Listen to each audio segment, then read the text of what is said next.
Air quality matters, and we already have what we need to make a difference. I believe the conversations we have and how we share this knowledge is the key to our success. I'm Simon Jones, and this is episode 39 of the Air Quality Matters podcast. Coming up, a conversation with Jenny Danson.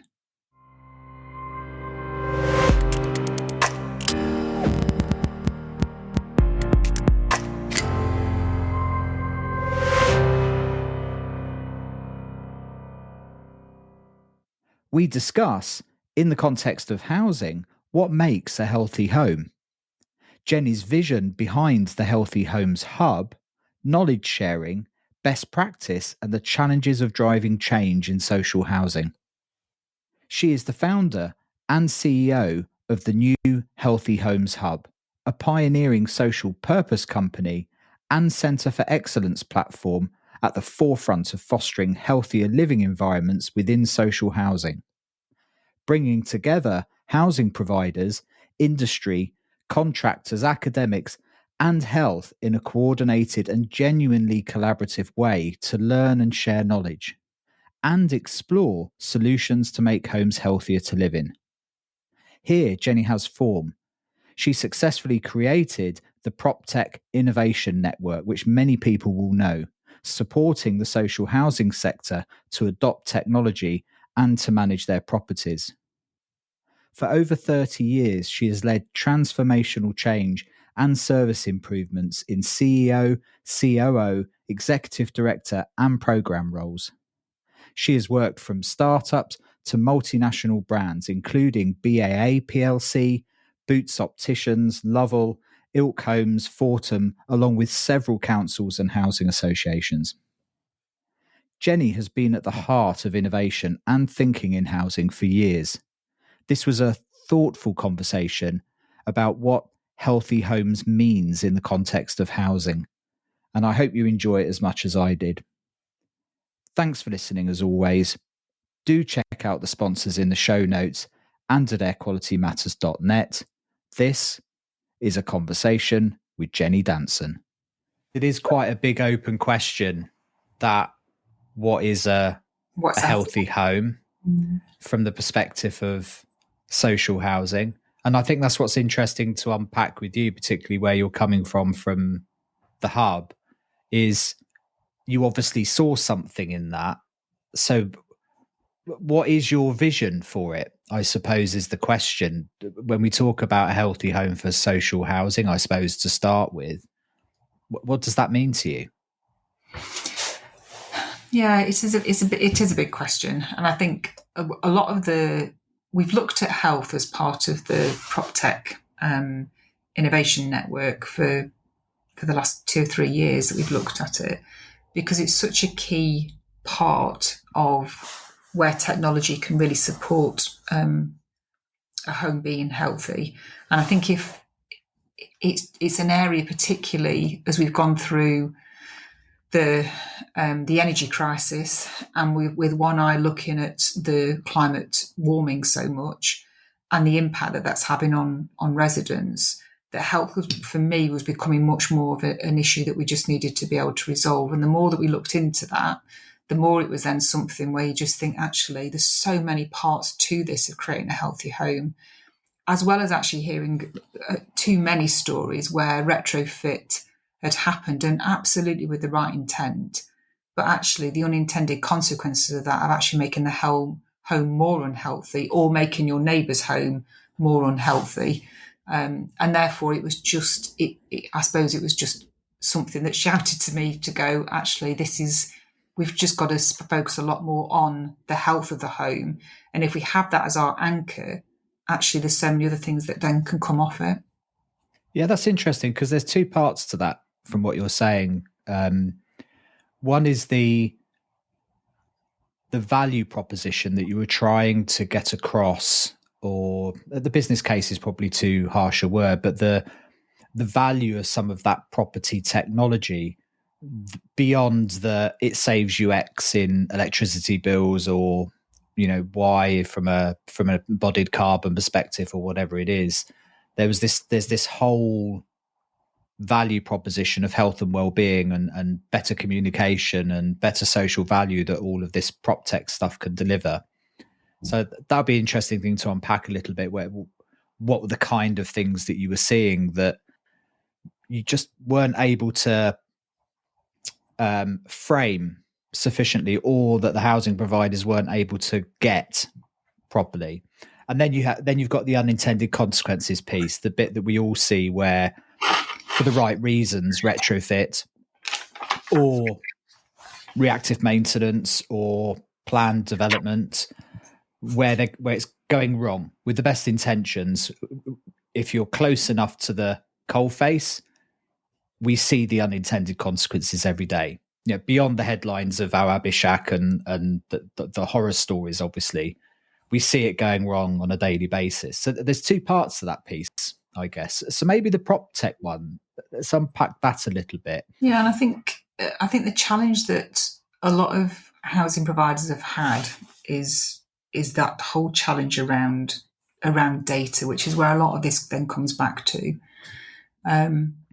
And the majority, pretty much all landlords have been managing their properties on a best guess. You know, when I was in the roles I've had within the sector itself, you've managed on best guess and what some of the data is telling you around repairs and things, but not using the data as much as we should have done. Whether that's, you know, rental data, whether that's getting access into properties for compliance, whether that is looking at what the number of repairs or the type of repairs to go through, it's not really driving what needs to happen to move forward. And there's the general feeling that data is not great in the sector. I think it's better than we think it is, and we need to use it and not use that as an excuse. But we end up with very much in a compliance environment. So the way that the regulator has positioned things has been much more around complying rather than necessarily innovating. So you're really relying on organisations to have the leadership to be innovative, to be able to try something different. And when it comes to technology, because you've been used to managing things blind and being a very reactive business, so actually you only know when something's gone wrong, usually because the tenant has told you that something's gone wrong, not because actually you know something's gone wrong or you've been able to fix it before it's caused a problem. And therefore, that whole model needs to really turn on its head, where it turns much more into a proactive service, a bit like we get in anything else that we do in our lives, and not a reactive one relying on your customers to tell you where there's a problem. So technology can help on that, and obviously that comes back down to a data. But if you're working in a compliance environment, to put your head above the parapet to then start doing something different, that is potentially a bit of a problem and a bit of a challenge and a risk for those organisations. And therefore, it has taken, you know, a lot longer than it should have done for some of those prop tech solutions to start coming into it. So IoT, for example, so the Internet of Things and looking at sensors in homes is much more commonplace now. But that's taken a number of years for organisations to do that.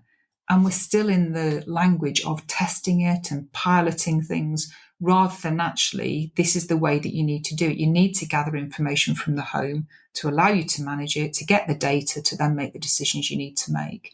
So that whole prop tech side is still taking some time to really bed in.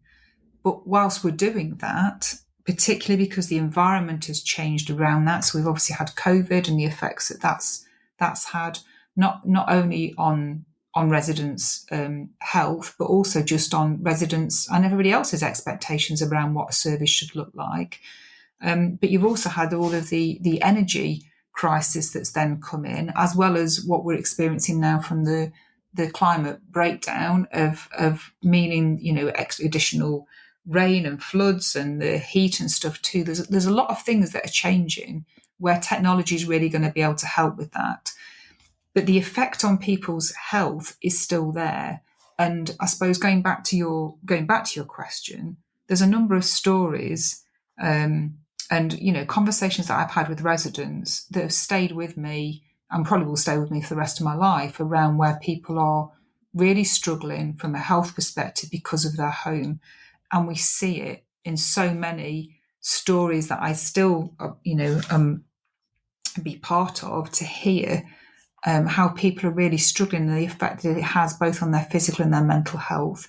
And therefore, there was a bit around, well, actually, I really want to make a difference to the sector that I care about, and I want to be able to, make and help those organisations that have got so much coming at them to help make this easier, to bring everybody together, both the landlords, the academics, the industry, to then say, look, if we come together, we've got the answers. I can see from the work that I've done over the last 3 years, the answers are there. We've just got to bring everybody together and help educate them so we're all moving in the right direction to end up with homes being healthier, and actually the stories that, we probably have all heard and seen actually become a thing of the past.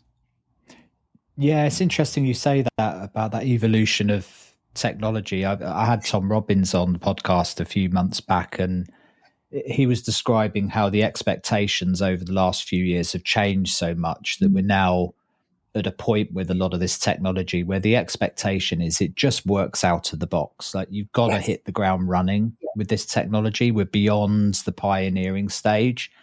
Yet you do get the sense that we sit in our own echo chambers sometimes and we feel like this is familiar to us and familiar territory. And I know it's a constant source of frustration for innovative companies where they're saying, what, another pilot? Like, I've got 5 dozen pilots behind me at this stage. It's not a pilot. Just go and talk to somebody that's done this. What you need to do is roll it out. But it's never quite that simple, is it? And I think what we're missing is that broader framework for people to come into that kind of roadmaps this stuff for them. It is a hub for information and knowledge and sharing of these kind of stories. So that I don't think you're ever going to get people out of that pilot mentality. It's very difficult not to try before you buy on anything. But nonetheless, I think we can make that transition a lot easier for people with the technology. No, I agree. And I think the lack of strategy around this area is part of the problem.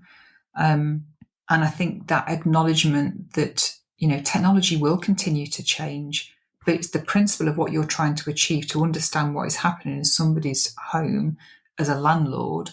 So actually you can ensure it is comfortable for them and healthy for them, which really, as a social landlord, that should be the top priority, really, to ensure that actually you're ticking those boxes. But to do that, the technology is going to be different. Switches technology is going to be different now to what it was 5 years ago, which will be different in 5 years' time. But actually, the ethos of what you're trying to achieve, the outcomes, is still the same. And I think having a strategy to do that, and to what you're trying to achieve through that, is key. And I think we see too much of the magpie syndrome of people seeing the next shiny thing, and we'll have 50 of those, and then we'll try 20 of those. And I'm not really quite sure what we're achieving by this, because we're just adding little bits. It's like a patchwork quilt. Whereas, having worked both in and around the sector for so many years, and particularly in the roles that I've had in the last 5-6 years, we're all doing the same thing. There's 4.4 million homes that over 1,400 or so landlords we're managing, but the problems are still the same in all of them. We just need to be better at sharing that information, and that's really one of those key things that we want to do as part of Healthy Homes. We want to share that best practice. When people are doing it well, let's share it. Let's share those pilots. Let's share, the information and how people are doing it, because actually we're not helping each other by just reinventing the wheel every single time. Let's have another list of customer FAQs to be able to go through, or a whole list of Q&As that we need to be able to go through. Or, we've talked before about 1,400 ventilation strategies. We don't need that. We need to have, a core common thing that's the same throughout, and then we add our little bits on top of it, depending on the geography, depending on the type of tenures that you're managing, and depending on the type of archetypes. But a lot of it is the same, and I think we've just got to be better at coming together and sharing that information, because the longer it takes, the more unfortunate stories we're going to have where people are getting ill or dying as a result of living in our homes, and that's not good enough. Yeah, very true. And I think, I don't know, there's this contradiction for me in there somewhere, in the sense that housing is quite conservative. It's a slow moving beast at the best of times, as is construction, to be fair. And I understand why, because it's a risk averse sector, and it's a sector that's underfunded often and can't afford to innovate and change. And you look at the cycle and speed of things like asset management strategies and reactive maintenance policies and things that you'd be lucky if you have those running through on a 5-year cycle within an organization, even if they are on time with it and are implementing it. Never mind the organizational change management that often has to follow through behind those changes that often doesn't. It's a slow moving beast. And I think you hit on a really interesting point. The built environment is moving faster than the pace of change of social housing. And that's the key misalignment here, is that technology is moving, that our ability to use data and AI is moving quickly. We've got a massively diverse, probably more than we ever have done, social housing sector now, where we've got absolute behemoths at one end of the scale, with hundreds of thousands of properties, literally, all the way to small independent organizations of a few dozen at the other end of the scale. Yeah, you're right. Absolutely, it is. And I think I'd probably add on to, as well as the built environment changing quicker, customers' expectations are changing quicker than we are within social housing of catching up with it. And I think that becomes part of that challenge. And we certainly saw it through the pandemic, where a lot of service companies changed their offering as a result of the pandemic because of customer expectations changing.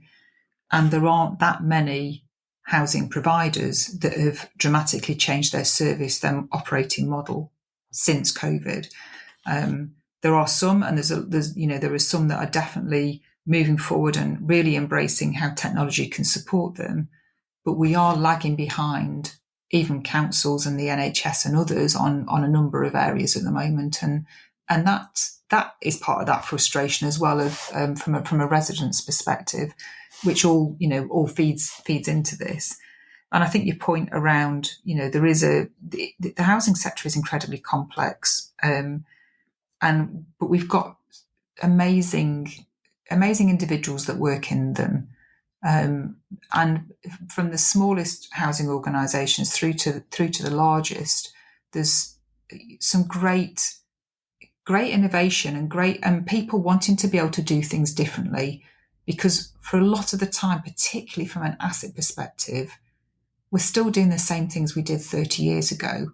We look at retail, we look at banking, we look at automotive industry, utility industry. It's all moved on. It's not the same as it was 30 years ago. And yet there aren't that many things that are different from an asset management perspective in the majority of organisations than there were 30 years ago, and probably even longer than that, to be honest. And that's the bit we've got to really think about, how we then change that and move that forward, which can save us money as well as delivering a better end result. So do you think it's as much about enabling the change actors within those organizations as it is the nudge theory of the masses within those organizations? Because as you say, housing is unique, but it's not unique in its complexity and size and makeup of the status quo and the change actors. Like you say, plenty of what would be considered conservative industries have been able to shift the gears and move on. There's probably a lot to be learned from other sectors, I guess, in how you actually enable that in a sector that is complex and as big as housing.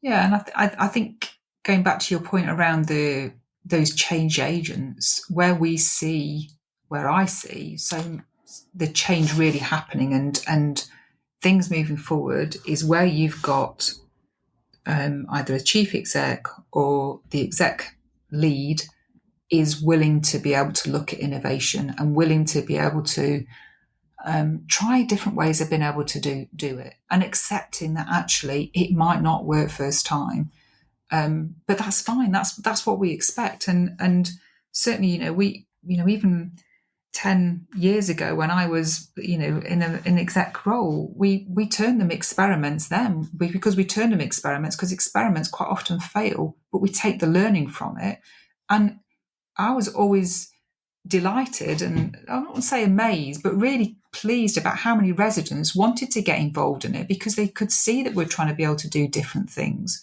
And as long as it's positioned to them that actually this is what we're trying to be able to do and this is how we want to be able to do it and get some of their input into it, quite often, not all the time, because I think sometimes, there isn't really anybody that has the answer to it. What we're looking for is how we work collectively together to be able to get those things.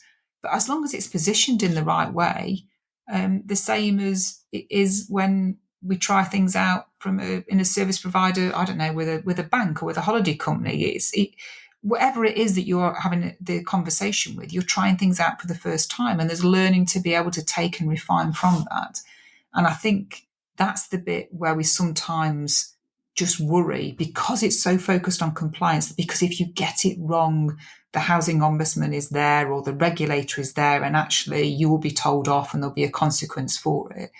That doesn't really position an environment where people want to take a risk and to be able to start doing things better, I would say, not properly, that's not fair, but better. Because I think technology does allow things to be better and does allow it to be better and cheaper for the housing provider and the resident as we move forward.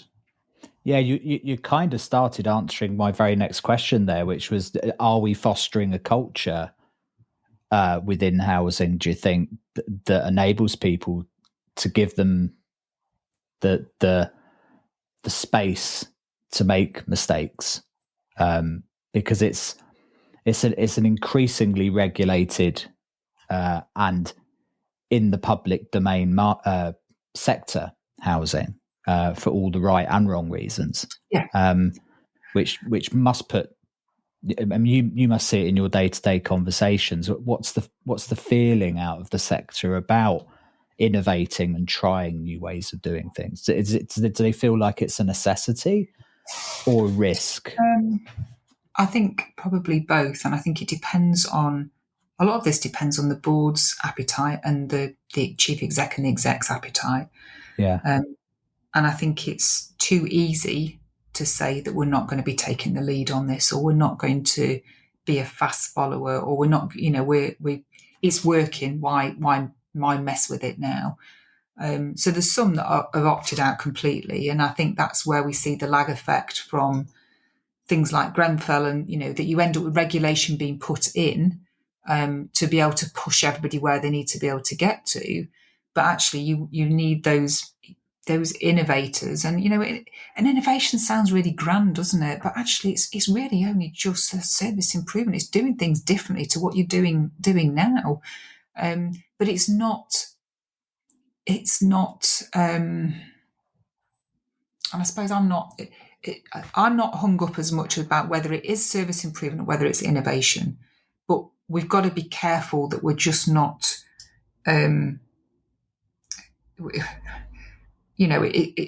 there's some things that are just properly broken in the sector, and we try lots of different ways to be able to make it look better. So that could be through a restructure, it could be through having a look at the process, or how many times have been involved in re-looking at the voids process. Every organisation must look at it at least once a year. But really, should we be just ripping it up and actually re-looking at what the voids process could look like, or looking at how we can a bit like a lot of the for-profits coming in, and certainly there's some fantastic work that they are thinking about, because they're not bound by a legacy housing system that limits the way that they're thinking. And I think that element of being brave and having something that is around what is the service that you would, what's the process and the service that you would really want to be putting in here that is really resident focused, that delivers a healthy home. What does that look like? And now work backwards about how we're then going to achieve it. And I think we feel constrained because of the culture of that regulation culture and the nervousness about moving away from legacy housing systems, which in the main aren't necessarily set up to deliver something that is really going to be driving the sector forwards. It tends to be still fairly reactive and not in a proactive approach. But I think we are seeing, certainly at L&G Affordable Homes have done some fantastic work there of looking at how you can remove the people from the process. How can you have it so it's pretty much automated? Their compliance process, their gas process is pretty much all automated. They're going through, and we're doing the testing through that on last year. But that whole process where the only person involved in it is the resident and the gas engineer. Now, brilliant, because actually you look at any other organisation and goodness knows how many handoffs there are and how many spreadsheets there are and all those other things that go through to be able to give you the answer. So I think having the leadership that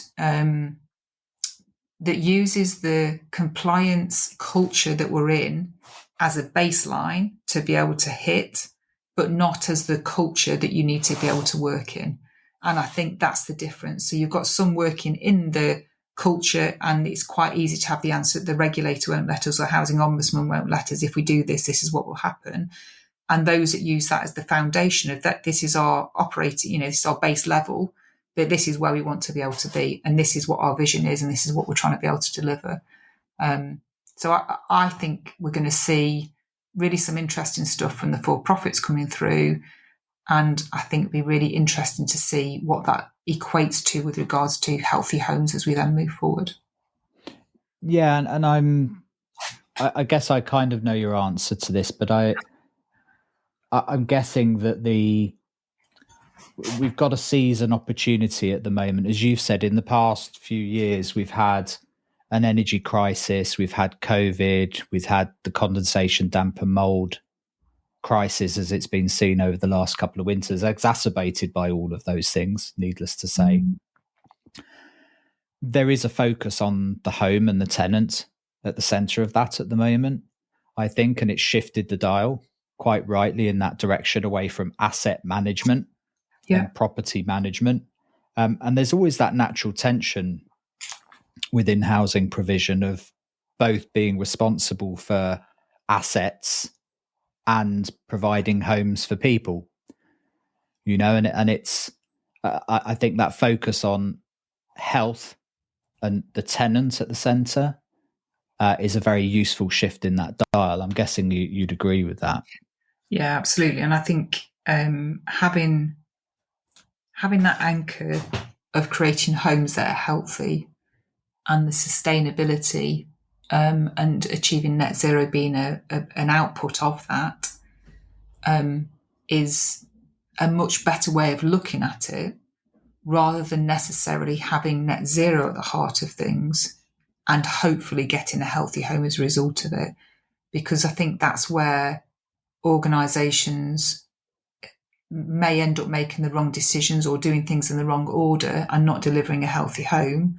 But if you if you have the health at the heart of it, I just think it will give you a better outcome every time. Yeah, and I think the interesting thing about homes, and I have this conversation a lot around air quality and ventilation, is that it's a very complex picture, the built environment. Just take ventilation and air quality as one example. It's an enormously complex mix of air chemistry and physics and social science and behavioural science and You become bewildered by the complexity of it. Yet somehow it's all got to funnel through the conduit, which is a home. And Yeah. ultimately, there are only so many levers we can pull in that environment to affect an outcome. And the diversity of outcomes out the other side are equally as complex. But we're fortunate in that we have this conduit, this piece in the middle, where we are fairly limited with what we can do in the grand scheme of things, certainly from a ventilation and air quality perspective. But I think more broadly on the healthy homes perspective, it's interesting because there are so many co-benefits of getting one thing right. You'll be dealing with many of the others as well. And you touched on net zero as an example. Whether we like it or not, we've got to fundamentally alter a large part of our built environment over the next 20 or 30 years. Through the process of that, if we do that with the right policies and strategies, we can also deal with many of the other things on your list of healthy buildings at the same time. It's just having that policy and that strategy to do that in the right way and understand how to roadmap that.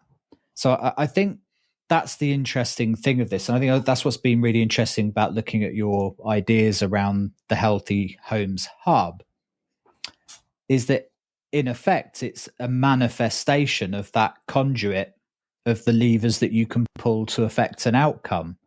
As complex as the housing piece is in its scale and diversity, ultimately we've got to run all of that through, regardless of whether you're a 150,000 home housing association or a 200 home independent association.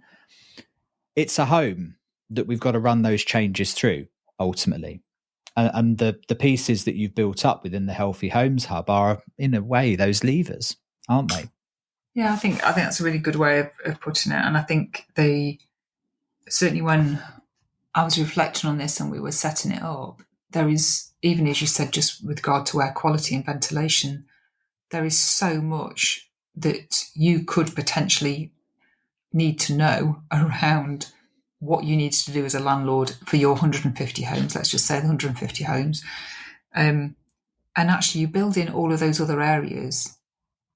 There isn't really anybody, not one person or even a small team really, that's probably got all of the answers within here. And because technology is changing so quickly, and because also the environment outside of it is changing so quickly, with in the grand scheme of things of what we had with regard to the damp and mold, with regard to where we are with net zero, with regard to technology.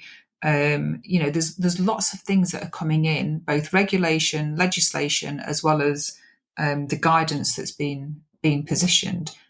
It's really difficult to be able to have all of that and have the space to be able to think about what you need and to keep your knowledge levels up. To be honest, it's really hard.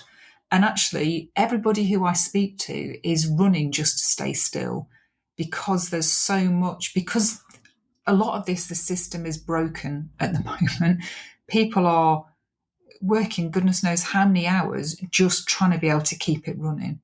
And that, again, is one of those problems with regard to the innovation side, is that if you're so busy trying to be able to keep it running, you're not giving yourself that thinking time about what you need to be able to do to solve the problems that you're so busy spending the day doing. Then you add on top of that, as you said, all of those levers that you need to be thinking about. It's quite overwhelming. It is very easy to be able to make mistakes or not think about something.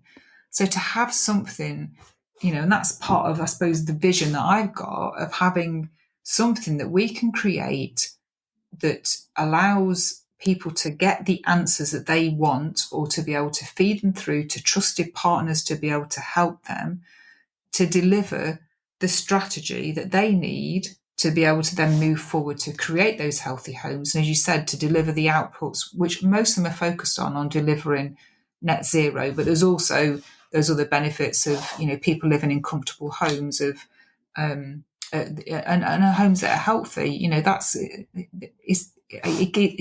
everything that I go through keeps coming back to that. Actually, as a social landlord, if you can have residents and families living in homes that are not making them ill, then you've done a great job. I'd like to borrow your attention for just a moment to discuss ACO, a partner of this podcast.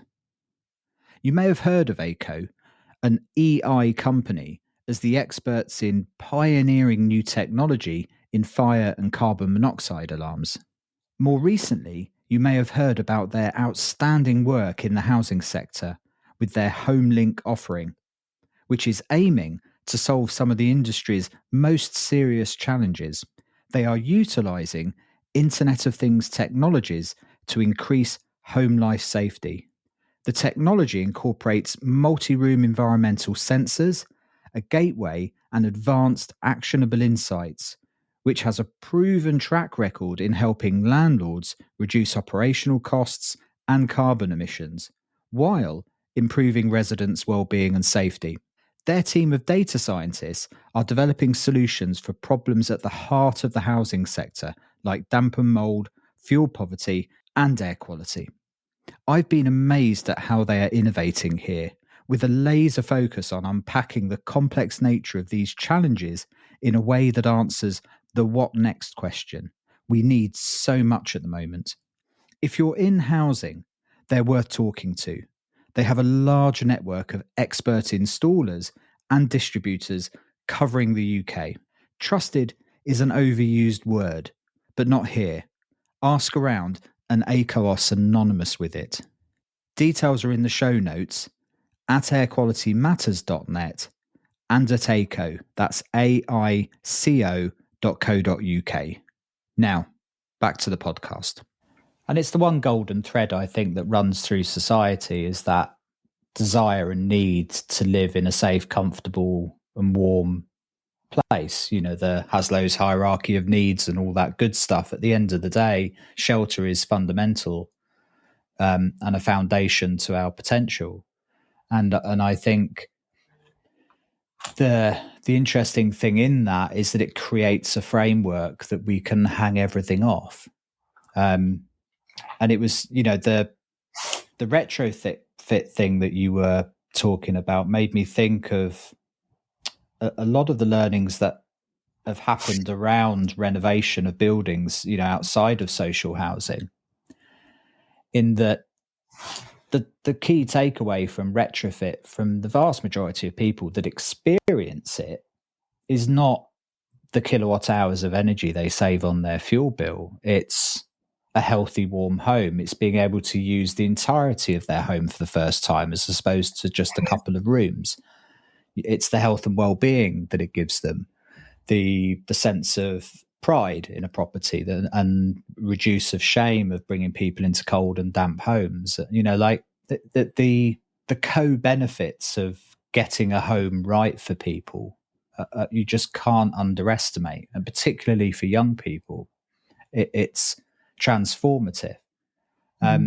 So there's a lot in it, but I think the other interesting thing about the retrofit piece is one of the other big takeaways that have come from that is understanding that timing is everything as well, and that there are only so many opportunities in a building's life that you get to make fundamental changes to it. I think your point about when the retrofit or when upgrades are done to homes is a really interesting one, because the majority of asset-based programs for people's homes are based upon, you know, based upon the home. So the age of the home, the age of the component, the quality of the components in there.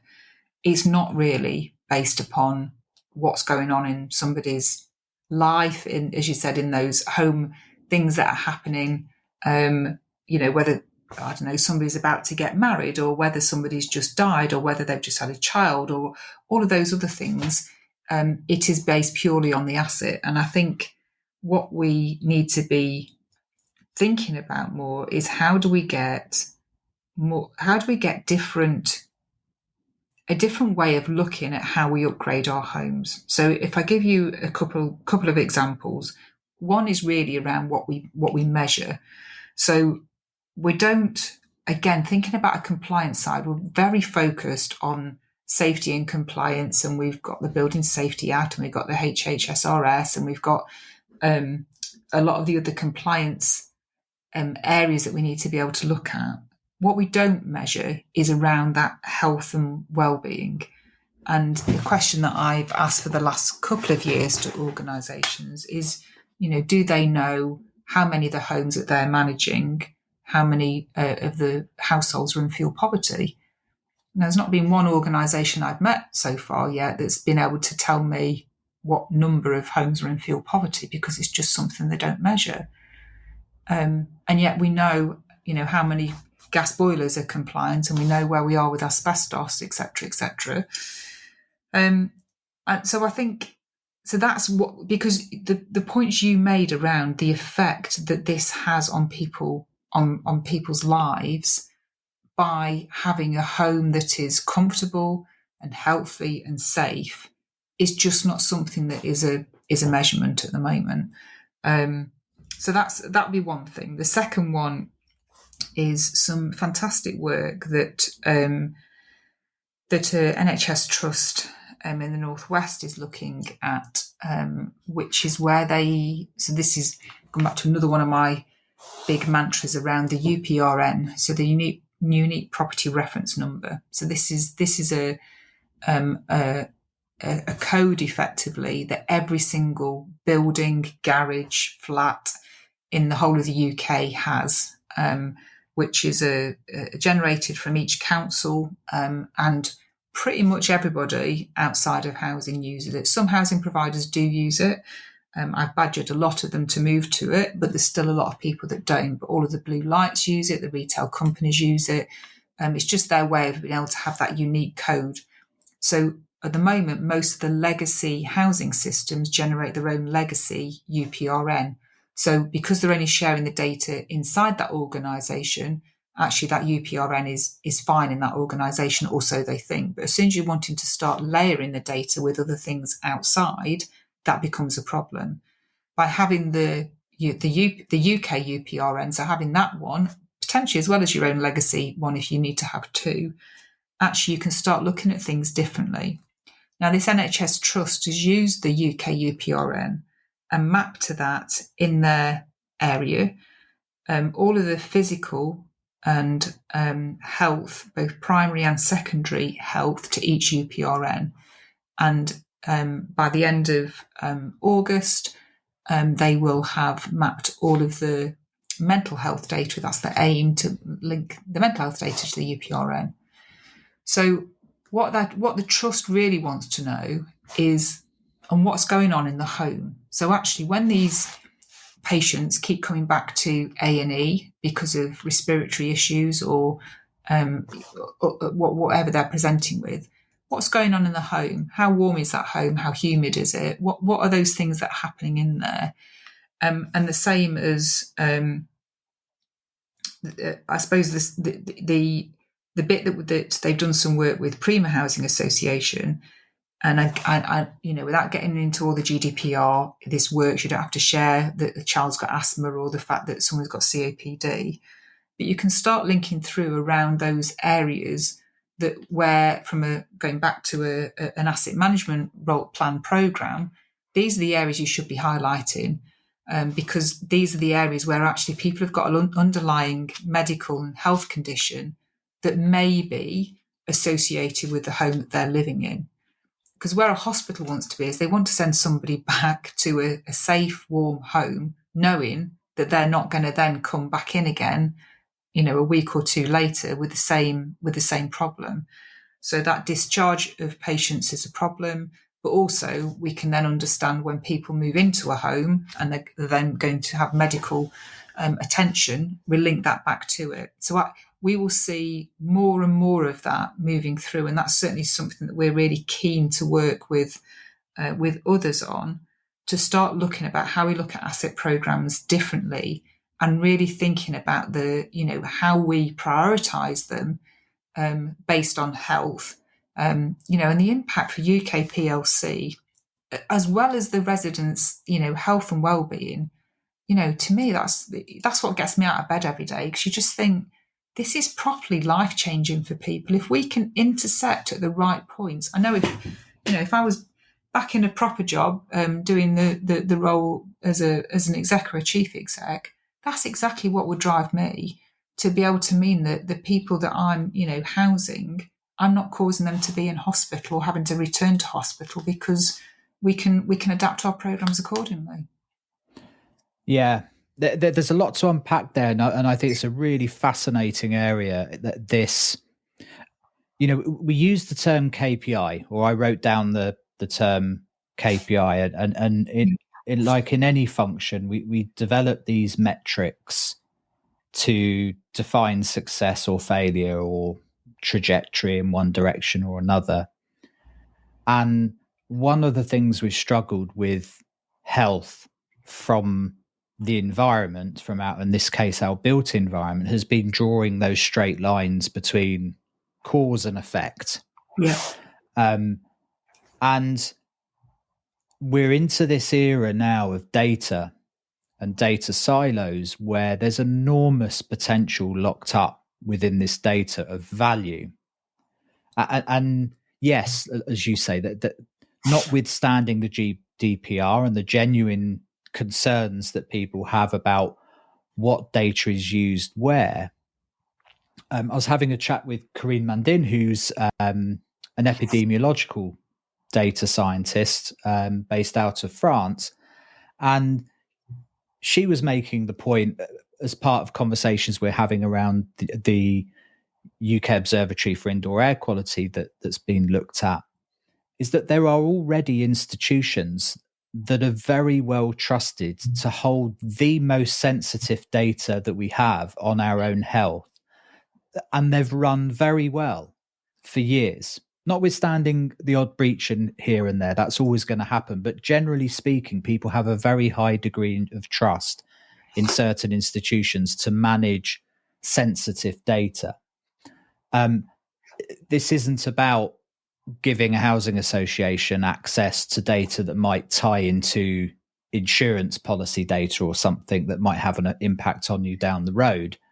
This is about access to elements of that data to help the provision of better services, and to start to develop KPIs where we can create an environment where homes are valued on much more than the asset value and the energy cost and how much it's costing a year to maintain. That we can start to genuinely create some metrics around health and well-being and your academic potential and your ability to live a fulfilling life and all of these things that are tied up in health and well-being. There's enormous potential in that. I don't know if you've seen the work of the Born in Bradford work. Yeah, a cohort study there. Absolutely unbelievable piece of work, where it's not just tied into health and well-being, it's tied into education and social services and mental health, and the lines that they've been able to draw between cause and outcomes are unreal and unlocking enormous potential to improve society in Bradford. Like, that's what's at stake here, I think, with that. And that's what's fascinating about the data piece. And perhaps also then helps organizations unlock finance opportunities that they don't have. Because if you can create KPIs of true value, it opens up opportunity to access finance that perhaps you wouldn't ordinarily have, because you can show value in different ways. Yeah, I just go back slightly just on the measurement side and then pick up the finance, because as we've in the sector, we've been using a significant amount of data that is sensitive data on income. A number of organisations have for some time for rental data, and working with companies like Experian to help with the residents brought into this, to be able to understand where people are struggling from a financial perspective, because more often than not, the rent is the last thing. It's the first thing that's paid. It's the last thing to then not be paid, and therefore, with the old way of looking at it, as long as someone's paying the rent, that everything's okay. What you don't know is what they're not doing or what they're having to do to be able to mean that the rent is still paid. And certainly the Experian data for those that are involved with that is really beneficial.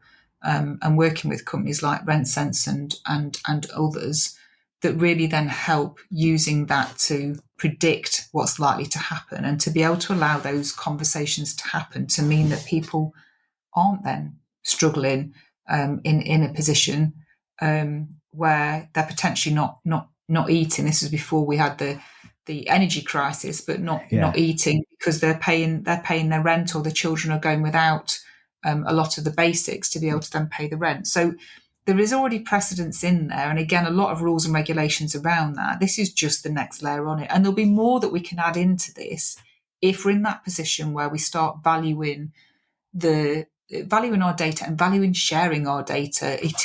You don't get value by just putting your arms around it and not sharing it with everybody. You get value by sharing this and taking that learning and using techniques that AI allows us to be able to do to look at that predictive and that forecasting.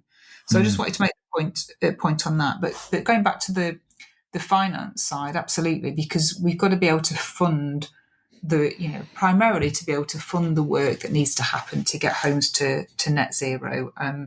And there's a lot that needs to happen on there.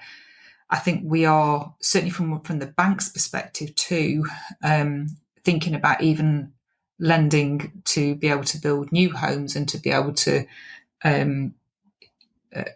allow housing associations to be able to continue in the model of around growth. They've got to be able to meet, they're under their own regulations to be able to meet from the ESG perspective. And I think not all organisations are really tuned in to this enough, that actually, unless we are moving forward a lot quicker than we are doing now, actually borrowing could become much more of a problem. There's certainly, those that can borrow cheaper by doing some of those things, and people who aren't doing it are paying a penalty. But I think there will become a point where actually you won't be able to borrow if you're not doing this.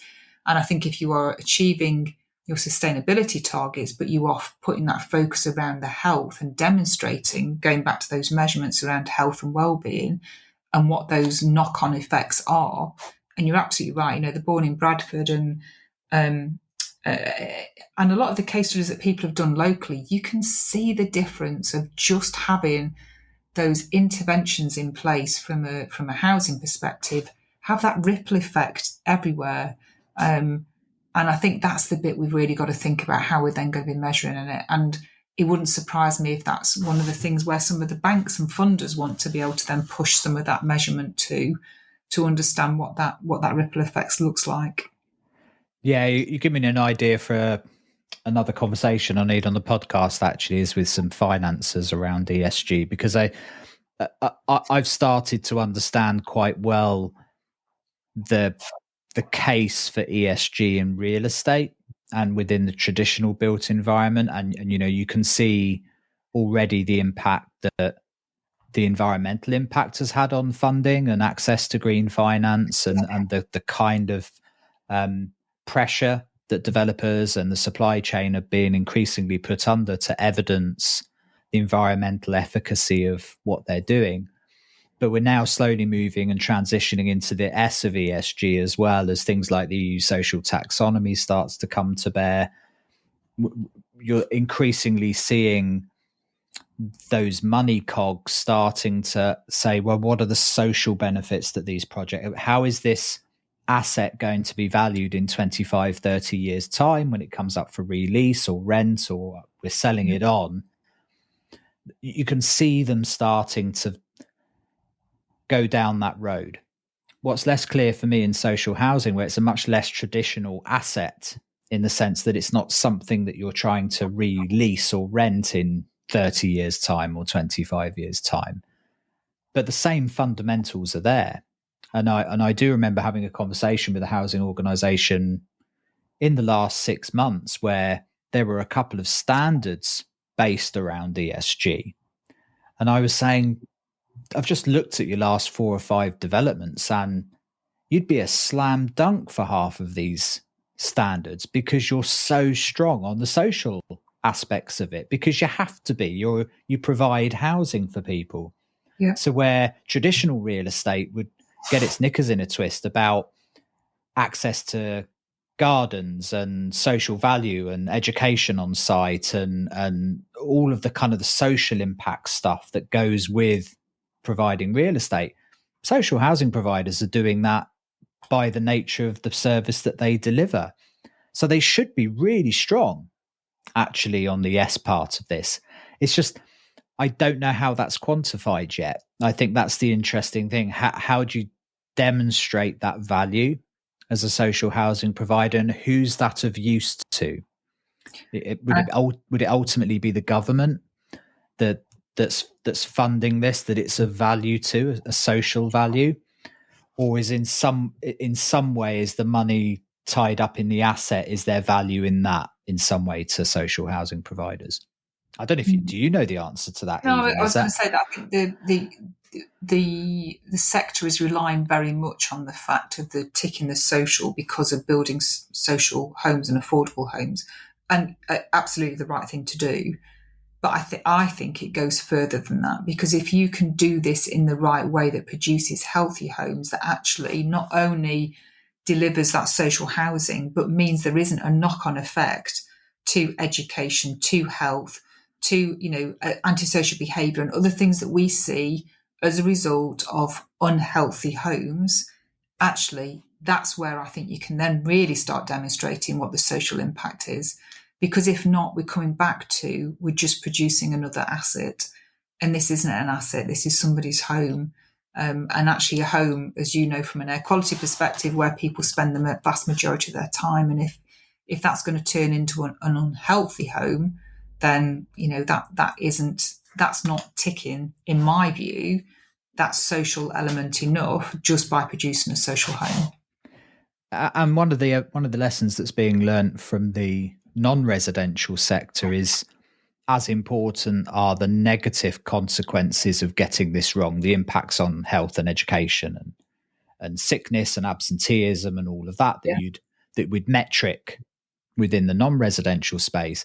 Increasingly now we're starting to try and create metrics and value propositions around the positive aspects of this. Cognitive performance, the impact on wealth generation, on presenteeism, on your ability to function and contribute to a business if you have the environment right. And the same thing applies to housing. I have this conversation with people all of the time. At the end of the day, housing is also a revenue generating machine, and its potential to generate that revenue is locked into the performance of the people that occupy those spaces. Mm-hmm. And if you get that wrong, you significantly limit the potential of those occupants to generate revenue for you, and that's the bit I think that we need to map out much better, is what are the positive contributing factors that getting healthy homes have to a housing provider. And some of them, I looked at it the other day. Clarion basically has a population the size of Coventry in its housing.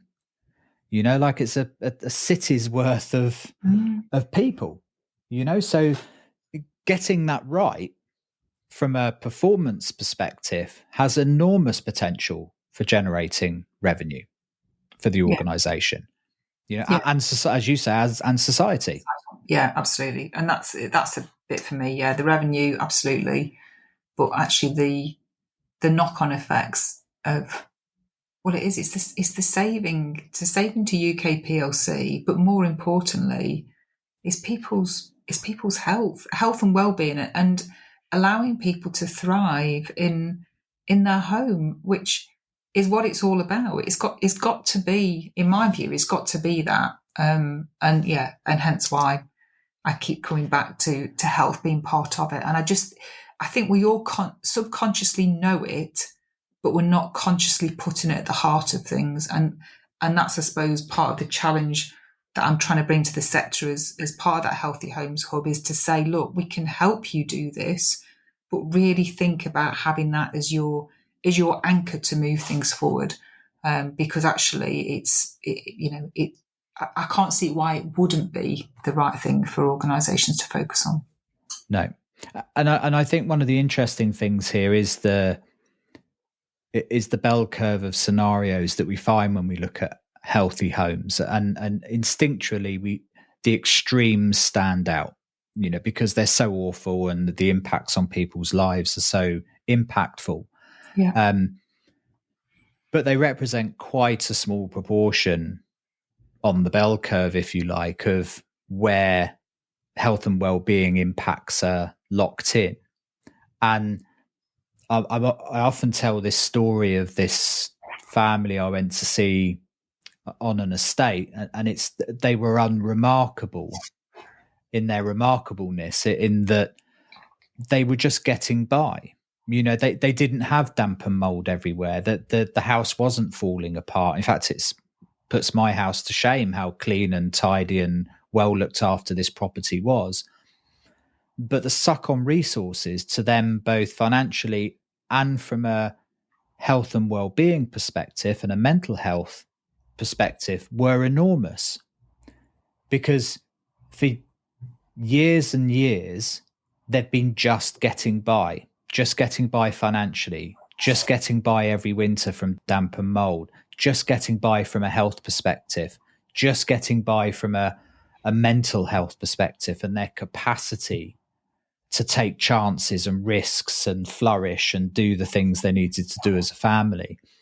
And often we focus, when it comes to health and well-being, on the extremes, but actually where we can have the impact is in that grey middle ground where there aren't standouts, but incremental improvements and nudges in the systems and the way we do things. There's huge hidden locked in potential there to improve society. And I think that's where the game is, that, consequentially, we'll deal with the outliers, the extremes. But if the focus is on the meat of the bell curve, that's where we have the impact. But the trouble is that we need KPIs for that. We need to be able to metric that, because it's not going to be transformative in the same way of scraping the mold off someone's bathroom is going to be. It's much more long-term and esoteric than that. So if you don't develop the data for it and you don't develop the metrics for it, it's very difficult to evidence and therefore very difficult to implement. And I think that's the big challenge, really. I think I'll probably go one further as well. I think it's the model too, because the model, the break fix model that exists at the moment that Ian Wright has coined, that we wait until something breaks and then we go and fix it. So in the example you just talked about, of which, there was a lot of people in the just about coping, but actually, where do they appear on any compliance or any measurement? And actually, they are, unless something is broken, they're just lost in the system. So that whole element of moving much more to a proactive service, a bit similar to what I was saying about rents to start off with, having that information that allows you to be able to help understand where you can create those interventions to be able to support, has absolutely got to be the right way, because the mental health impact on this that you've touched upon is significant. If you are having to think about a hand to mouth existence for a lot of people, and particularly as we go into the winter, that number gets even more so. That's quite a lot of stress to be able to then manage on a day-to-day, day in, day out, exactly the same to go through. That's hard, really hard.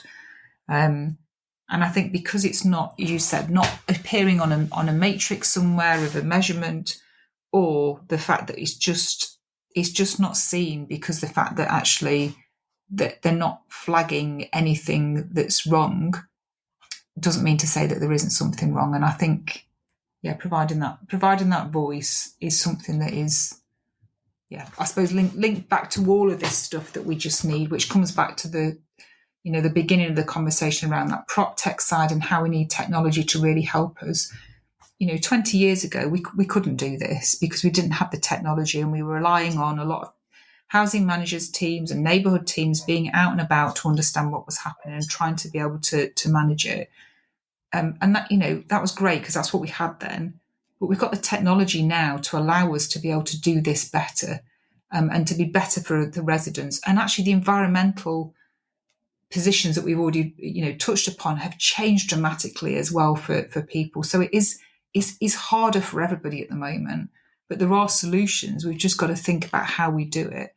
And I think it's how you frame that, how you want to be able to frame it is the key. And framing that of how we're then going to make our homes healthier and put the right technology in and the right approach and the right model of how we're doing it. And I know that's not an overnight thing, but you've got to start somewhere and start that whole process to move forward.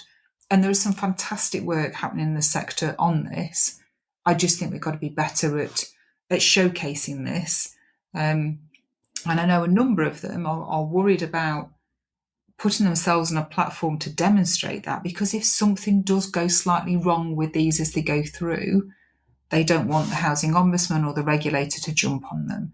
And that's, going back to the culture again, that's not a great place to be in, because we want to be able to share this and accept that things do go wrong sometimes, but we're still moving forward. And that's what we need to be celebrating and sharing the learning. And that's something that you were very successful with the DIN network, wasn't it? Was creating a space for that innovation to be showcased and for people to learn and help roadmap for others.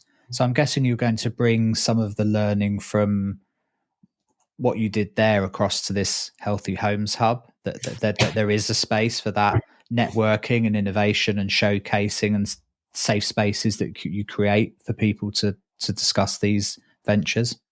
Yeah, I mean, in DIN, Ian and I put together a number of DIN labs, as we called them then, and then incubators, where we're really looking and working with a number of housing providers with an industry expert to test some of these solutions, and to share that learning. And it's much better to be able to test with 4 or 5 different organisations, because actually what you then test is, 100 properties rather than the 10 properties that you were going to be looking at. So there's a huge amount you can benefit from that. What we're looking at the moment from a healthy homes perspective is we're working with Switchy and with Cero and with 5 housing providers looking at a warm rents project, which will be running over at least a couple of years, looking at how we can what we need to be able to do to heat the home to 18 degrees for the landlord to, at the moment, to pay that, and to end up a bit more like the Swedish model, and some of the European models, where actually if you are renting this home, the minimum temperature is 18 degrees centigrade. If you want it warmer than that, you pay the extra, but this is what we're looking to do. So we're wanting to be able to understand what that looks like across a whole range of different archetypes, as well as different stages of upgrading works that have carried on to that, and what that looks like, and working with the residents to understand again the health and well-being benefits of that, to understand how we then scale that up to have something as an offering to be able to have for the sector. Yeah, those as a service models, I think, are fascinating, and a fascinating frontier for the built environment.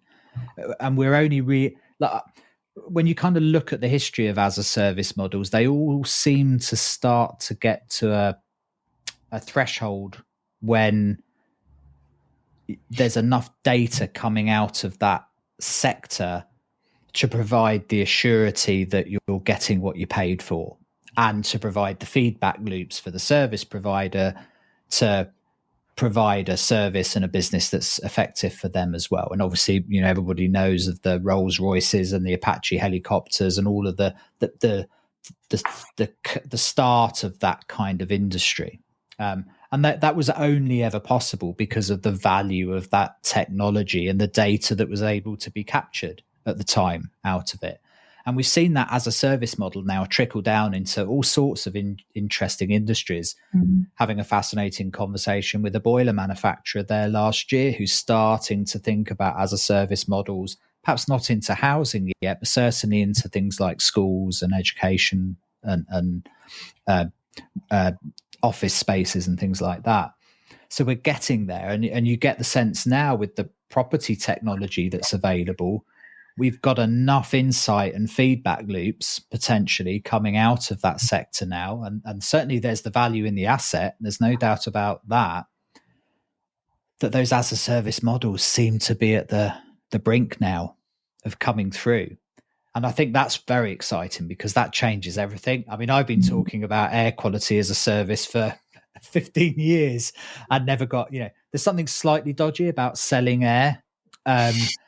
But, that's effectively what you're doing with the comfort. These comfort as a service models are starting to be at the point where we think we can know enough contextual data about the building to know that we can accurately provide comfortable environments, but also know why that's happening. So as a service provider, we can protect ourselves in that process as well. So I think that'll be fascinating. Really excited to see that one start. Yeah, I think you're right. I think we're going to see more and more of that. Of that whole service offering coming through. And I think the other bit to add into it is traditionally the landlords wanted to own everything, if you like, around it. So actually own that customer journey because it's their customer, and I absolutely get that. And therefore to have that everything, I suppose, going through the landlord.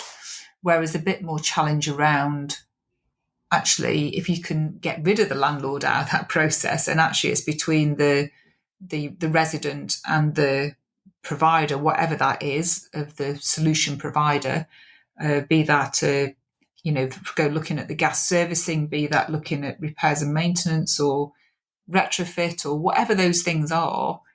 Actually, it's less likely, the shorter the process, the less likely there are things to go wrong. And quite often we're adding more complexity by having the landlord in there. So actually, what are the ways that we could do that? Which again, comes back to, I mean,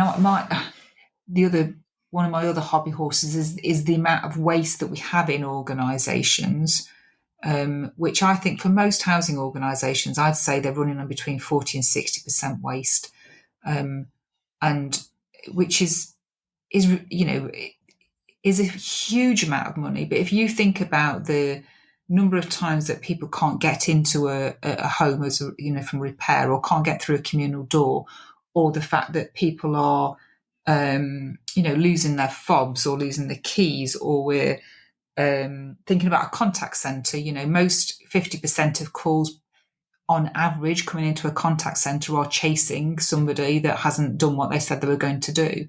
So there's wastage all the way through. The more we can shorten those processes down to free up more of the resources to feed that into the areas that are going to make the difference. Or again, thinking about how we can come together more as a sector with those 1,400 organisations and have some of those core services just delivered just as one service.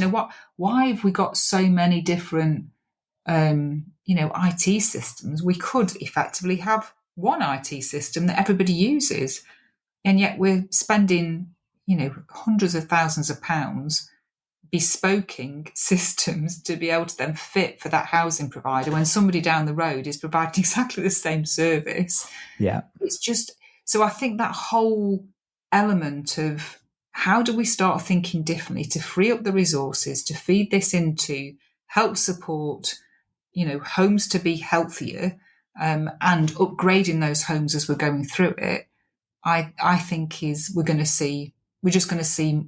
need to see more of it, because the for-profits that are coming into the sector don't have all of this legacy stuff, and will be coming in and forcing the change. If we're just happy doing what we're doing, then we'll be extinct before long, because the for-profits will be coming in and to be able to do it. I know it's quite a big, bold statement, but I just think there is a bit around that lack of perceived competition means we're not on our toes thinking about what the next thing is, and I think we've got to just perhaps think slightly. And there's a real politic to those legacy organisations.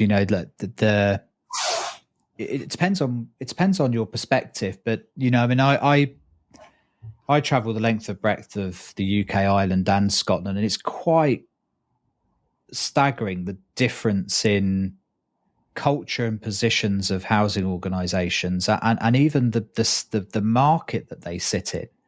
It's an anathema at the moment, talking to an approved housing body in Ireland, to think about some of the housing associations I'm working with in Scotland who've got a shrinking market. They're legacy organisations that have taken on old council and local authority stock and staff in deprived areas where people are moving out, where there's net migration out of those areas. And they're dealing with for-profits coming into the area that carrying none of that weight. And you're a tenant and you get to live in the old concrete tenant block or that brand new 2-bed semi that's been built in the estate down the road. It's an unfair fight for some of those organisations. So like you say, it's survive or die, or understand the trajectory and understand how you're going to manage that decline. And that's why I think when we talk about all of these programs, that because of the diversity in housing, it has to be fit for purpose for that full spectrum. There will be some that are on that growth trajectory. That I'm dealing with some at the moment who probably growing 15%, taking on 15% of their stock per annum at the moment, which means in 10 years' time, 75% of their stock will have been acquired or built in that 10-year period. So the choices they're making now on the how they build and the types of buildings that they acquire are going to be hugely impactful in 5 to 10 years' time on how they manage those properties. Whereas another housing organisation less than 250 miles away is shrinking, is taking on less than 0.5% of new stock every year, and is in a very, very different position. How did you find yourself here, Jenny, setting up the Healthy Homes Hub? For people that aren't familiar with you, what's your kind of story into housing and then the DIN network and ultimately here? So I suppose my background originally was, or perhaps I started my career after a business degree. I started my career in the working as a contractor for the NHS in facilities management. And it shows how old I am because that's just when 2P started being introduced. So I worked there in operational of turning around contracts as well as starting and closing contracts. And then I worked quite a bit within the business development side as well. So that was really interesting, and seeing the effect of actually just, a lot, to be fair, a lot of low paid, very passionate people, but delivering such an amazing service that really did, from a patient perspective, make a significant difference. I then moved from there into work for BAA, so at the airport, so British Airports Authority as it was, working at both Heathrow and at Gatwick. So I had a number of roles there. One of them being airport duty manager, so responsible for the 24-hour operation of Heathrow Airport. So had some interesting experiences there, from managing 9/11 through to hostages, through to water being out at the airport, a whole range of things, which again was really interesting. And then I also worked in both retail and development at those airports. And then I moved from then. How I got into housing was I then went to go and work for a service provider. So I suppose a mixture between an interim management and a consultancy, but going in and working with predominantly councils to help them improve by service their areas. So started off in rents and benefits, worked a lot within the asset teams, which is the bit I suppose I fell in love with, and did that for a number of years across a number of councils and housing associations and ALMOs, managing DLOs, and having a lot of different experiences around that whole of the asset side. And then I took some time out of the sector then and worked for Boots Opticians for a year. So I worked with them on their supply chain, their glasses supply chain, which was interesting, and then moved back into housing, but spent more time with contractors then. So working on the other side, particularly from a repairs and maintenance side, focusing a lot on the culture and the operational side. I spent about 18 months, just short of 18 months at Ilka, at the factory up there, working with predominantly with Nigel Banks and with Dave Sheridan in supporting their design team. So yeah, love that. And then I've worked with Ian Wright in the DIN network for the last 6 years. And what I should say, I actually also had an exec director position at Metropolitan. So I was exec director and interim chief exec for a short time there before they merged with Thames Valley Housing, and Geeta came in. So I started there just when there was when it had actually merged from 3 organisations into one. So spent quite a long time in there supporting that turnaround. And yes, that led me into the sort of where it's been the last 6 years, working with Ian, working at Ilka, doing some more consultancy with repairs and maintenance and contractors and other housing providers. So I led the PIN network, so the PropTech Innovation Network, for the last 3 years. And as I said, then really wanted to focus on that health side, and making a difference, as we've talked about there. And I think the fact that, I suppose, as you just get older, Simon, you just think, I want to be able to, be proud of the legacy that I'm leaving. I believe I've delivered a lot for the sector and a lot for the other sectors that I've worked in too. But actually, this is still something that just hasn't moved fast enough. And, in the conversations I've had with academics, with industry, and with housing providers, it really feels that there's a void here to be able to help organisations move forward.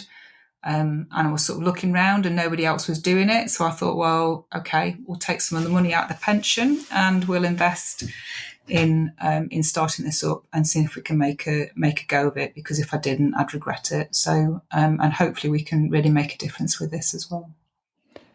And I mean, obviously your feeling is there's something here that the time is right somehow, that this is needed. But the needle's moved in that direction a little bit as well. There's some momentum of some description, both in what we've seen with Awab's Law and Conversation Damp and Mould, but the COVID period and people's recognition of the importance of home as being a place of safety and rest and recuperation and protection. I think all of us have felt that, or felt the negative side of that, of not having somewhere to call that during the pandemic, which has been the case for many people. So there's something here, isn't there? That we're at a crossroads, a time we get this sense that something needs to move. And I think there's also, because of the shift and the move that needs to happen towards achieving net zero, that for a lot of people outside of those of us that working on a day-to-day basis, it doesn't really mean anything. But actually, to be able to live in a healthy home is something that people, either those that can afford to, will invest in doing it to make their home healthier and more comfortable and warmer and secure. And actually, for those that need, potentially have got to invest their own money into this as we go through and look at remortgaging of what needs to happen. Actually, again, achieving net zero, but achieving something that makes it a healthy home for you and your children, that's something that's different. And I think it's that narrative that needs to change. And I can see some of those things that are coming through. And I suppose it feels like the time is right, because this is the direction of travel that we're going to see. And I think the more the more technology that we've had and the more that people's understanding gets better, which we've seen with, you know, the press around Arab's Law and the Building Safety Act and the dreadful things that have happened at Grenfell, all of those things are coming together and they're talked about much, much more, you know, and the same as heat pumps and ground source heat pumps and people who's, you know, number of people, I'm sure you're the same, who actually, when somebody's asked them what they did before, no one's ever been interested, and suddenly now they're one of the, you know, people who want to talk to when you go out. So I think the whole narrative is changing as people start to understand the impact, and I think when the health bit is really joined together, that's where we'll start seeing the difference. Yeah, I was at somebody was talking to me. I couldn't remember the guy's name. Quajo Twanaboa, you know, the guy that wrote the Our Country in Crisis. I've just finished that book. Actually, it was interesting, and for me, it's part of a trilogy, really, of my worldview that really started with Tenants by I can't remember her name now. There's an amazing book called Tenants, which really breaks down social housing, I think, and the structures of tenancy. And obviously, I read the Show Me the Bodies book, which was the Grenfell one, and they were two bookends really for me on just how bad it can get, both from a physical built environment perspective, but also socially from a housing structure perspective. And now you've got this emotive piece of Quajo's book, which talks about so viscerally about the lived experience of that life. I think it paints a picture of where we are and the fact that there's so much low hanging fruit here. That this is the great thing. This isn't something that we're trying to tweak and refine. That this is, you know, incremental changes here can have very big impacts. And I think that's the exciting thing about healthy homes. Yeah, I couldn't agree more. And I think if I can, be lovely to be able to go and speak at a conference where, when I ask the question, because there's too many, unfortunately, still strategic asset directors that don't want to know what's happening in the home, because if they do, then they've got to find the money, which they haven't got, to be able to then do something about it. So they'd rather not ask than actually try and find the additional money. And whenever I ask that at an asset conference, there's always that uncomfortable laughter as people look at their feet, because there's too many people that are doing that. And we've got to get into a position which again comes back to that model. This isn't about picking on individuals, because it's the whole system that needs to come together. But that's why it comes back to the operating model. We've got to understand what's happening in people's homes and actually how we can make those homes healthier and better and spend the money in the right places in the right way to mean that people can live in a healthy home. Yeah, and the picture I paint to people quite often at the moment is that we're in this age of opportunity because of the data and insight that's coming out of the built environment, as you pointed out, that perhaps we'd never been in before. Yeah. But also, if you project that forward another 10 years, that also presents a risk that wasn't there before, because whether you like it or not, as an organization, we are going to know the ongoing performance of the spaces that we provide for people. And really, we're at this point now where people have to make a decision. Is that a process that I want to be in control of? And I start to build the strategies and the policies around, or do I let that come at me and continue with this reactive approach? Because it's a very uncomfortable place to be, I can tell you, when you're being presented with data as to how your assets are performing, compared to just anecdotal complaints from tenants. And that's where we're heading, whether we like it or not, because that data is coming out of every smart thermostat, heat pump, boiler, television sets, mobile phone, you name it. And that's where we are now. Like this is moving quite quickly, and there won't be many places to hide. No. And that's the risk. I think the principal risk for housing organisations is that they'll find themselves in a space where they're just not going to be able to answer those questions satisfactorily. And it's going to be a very, very awkward place to be, I think. No, I think you're right. And I think as we know, technology is just going to continue to advance. Wearable health technology is going to be providing some of that information soon. So, what residents themselves are wearing, or the fact of, or the technology that they choose to have in their homes will give that information, as you said. So I think it's just the right thing. It is absolutely the right thing to do. And some of this is going to be uncomfortable as we go through it. But if we don't start now understanding that, it's just not the right thing, in my view, if we don't. So if this all goes well with the Healthy Homes Hub, Jenny, what do you see the next 5 years looks like, both for the hub, but for organisations that are getting involved with the hub? What do healthy homes look like for them over the next 5 years, do you think? So I'll say when it goes well, not if it goes well. So when it goes well, yeah. When it goes well. So I think we've there's some things that we're really excited about. So we've when we launch the hub, we'll have something called Housing Sage, and Housing Sage is there to be able to share the best practice. So what we are looking to do is for housing providers to be able to use for a small fee, but as well as joining as a membership, they've got to share some of their best practice. And it's an AI large language model that we are looking to be able to gain as much best practice as we can do from across the sector, that we can then share. And the fact it's because it's curated, and the fact we know what's in there, we can ensure that it's kept up to date.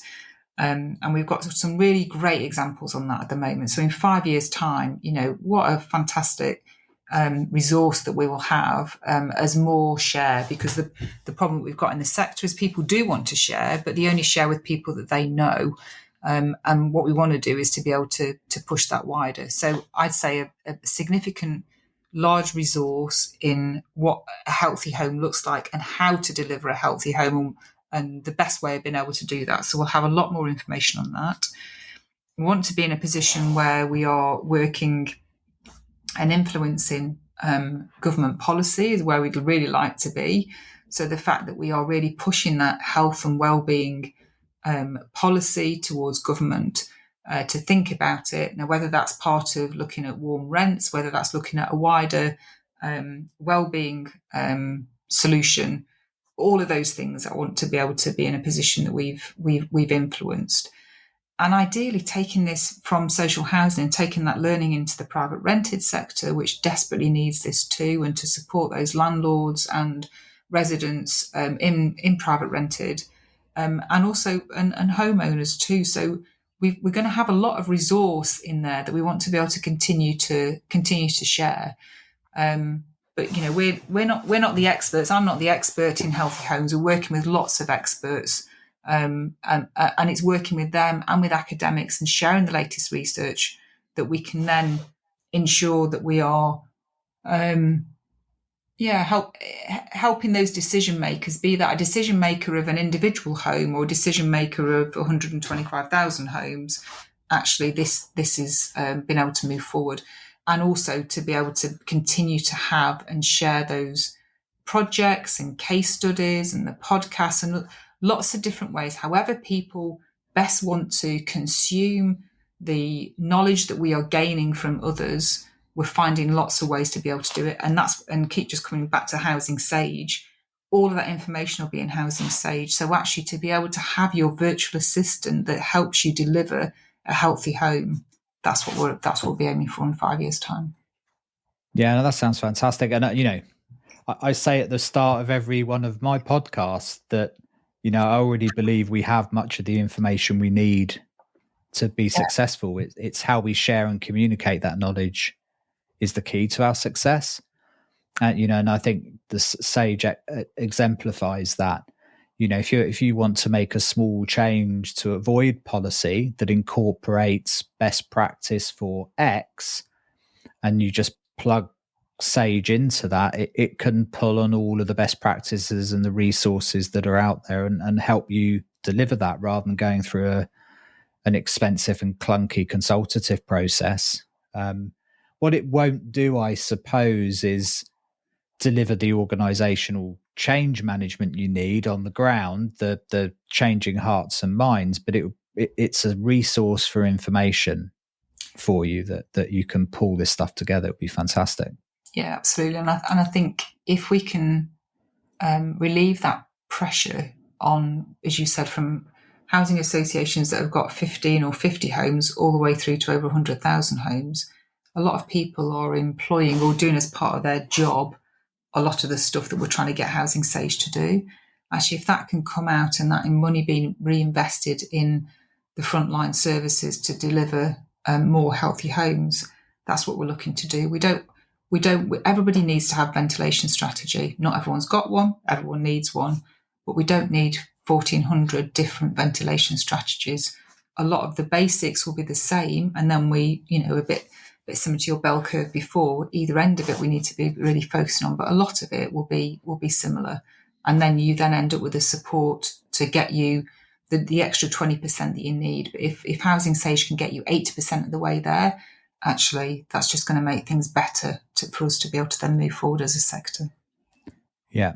And if I have one wish out of the large language model, it will be that it starts to create some consistency in language and framing for this sector, that we start to develop a language and an understanding of what we mean by healthy homes, what we mean by adequate ventilation, what we mean by air quality, that we create a narrative that breeds consistency. Because the challenge so many people have, I think, is, if I ask 10 different housing organizations what adequate ventilation means, I'll get 10 different answers. And that's half the battle we face, I think, is creating a commonly understood language by what we mean by healthy homes. Will be enormously transformative, I think. Yeah, no, I think you're right. And I think that, I suppose, that also ties in just to that measurement element too, that actually if we are talking about those same things and measuring the same things in the same way, wow, how much we would have then to be able to use collectively to make better decisions on will be brilliant. Yeah, no, absolutely. Jenny, listen, thanks so much for spending time talking to me this afternoon. It's been fabulous as always. I'm sure the podcast wishes you every luck in this venture of healthy homes. I'm glad to be supporting it from an air quality perspective. It's going to be fascinating to see how it develops. If people want to find out a little bit more about it, where do they go? So we're on LinkedIn, so that we get a lot of things on LinkedIn. There's also the website, so healthyhomeshub.uk. And we'll be pushing a lot more stuff out, hopefully in the next few weeks, to give you the official launch date. But yeah, thank you for today, Sam. I really enjoyed it, and definitely looking forward to working with you in the hub more. Brilliant. Jenny, thanks a million. Thanks. Thanks for listening. Before you go, can I ask a favour? If you enjoyed this podcast and know someone else who might be interested, do spread the word and let's keep building this community. The podcast was brought to you in partnership with 21 Degrees, Lindab, ACO, Ultra Protect and Imbiot, all great companies who share the vision of the podcast and aren't here by accident. Your support of them helps their support of the podcast. Do check them out in the links and at airqualitymatters.net. See you next week.